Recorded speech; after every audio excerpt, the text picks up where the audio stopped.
Hey, I'd like to walk you through the Canadian History Choice Board that I've made for you. This is a launch into project-based learning. So that's where you do a project of any kind and connect it to history out of the grade 7 curriculum and then share it with everyone. That way we can tackle a lot of these big topics and big ideas in history as a group. So I'd have loved to have done this with you guys in class, but unfortunately we're going to have to do it remotely. So in the slideshow, you see that it explains how it works here, that each of the following slides has a question from the grade 7 history curriculum. And then I gave you some websites, video articles under links. You pick a question, research the answer to it, then share your findings in a way that others in the class can learn from you and that I can learn from you. And we're going to use Edmodo to share our work because that's a great platform for everyone to see everything you've done. So what can you do? Well, this is the most important part. Anything goes. So if you just want to write an essay and put some pictures in with Google Docs, that's fine. You can make a slideshow or you can make an interactive slideshow. And I give you the steps here if you follow this link. That way people kind of land on the slideshow and they click around it.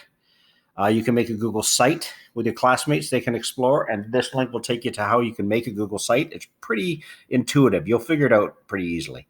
It was something we were going to do in this next term after March anyway. You can make an Animoto video. You can make a podcast. There's one called Vocaroo, but you can make it with something more complex. You can build something and take pictures of it. You can use Minecraft. Maybe use Minecraft to build a village from New France or a seigneur. There's another one called CoSpaces you might want to check out, and you can do a Scratch presentation. Maybe you can find a way of leveraging your own technology, TikTok or Discord or something. If you have any ideas at all, feel free to contact me and we'll try and find a way that you can share. So building is, if you have the stuff at home to build something or paint something, all of that is wide open. But you want to kind of show your understanding of the question, your ability to answer the question. So the evaluation is anything you do is going to benefit your grade. So once you're finished, I'll let you self-assess your work, and then you can add some comments to your report card. These are unusual circumstances, so I want you to have fun and explore the grade 7 history that interests you. And if you create something you're proud of and feel that your learning was valuable, I'll gladly give you whatever grade you think you deserve. So here are the steps, and I'm going to walk you through them right now. Your first step is to explore the next 8 slides. Read the questions, click on a few links, get some ideas. Then you're going to pick a question and begin your research. At that point, you probably want to reach out to me and let me know what you've picked. Let me know your choice and how I can help. Decide how you're going to share your findings. You can let me know this too. But if you change your mind, if at first you want to do a Google site, later on you decide to switch and do a Minecraft video, all of that is fine. And then finally, we're just going to create, share, and celebrate together. So hopefully we can pick kind of a similar day to share all of our work. So here are the questions. I'll just read the first one.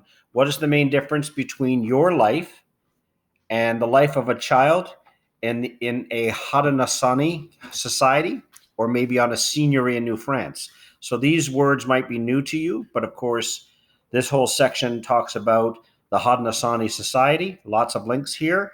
This whole section talks about a seigneury in France. Lots of links here. So then if you continue to go through, you can see that I have questions on each page with links. And your job is just to pick any one of the questions you want to pick and share what you want to share. So there's some really interesting ones in here. I'm hoping that they'll spark something. This last one isn't a question as much as it's asking you to analyze the displacement experienced by various groups and communities, including First Nations, Métis, and Inuit communities who were living in or who came to Canada between 1713 and 1800.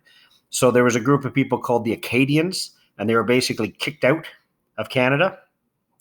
There were First Nations and Métis people who were forced to relocate to reserves. There were people called Loyalists, and they migrated to Canada. And then there was, of course, the forced migration of African slaves to the New World. So I wouldn't do all 4. I would pick one that interests you. And let me know if you pick this one, because we can work together on setting that up. So I hope that helps, and I look forward to seeing the great things you guys are going to create. All right.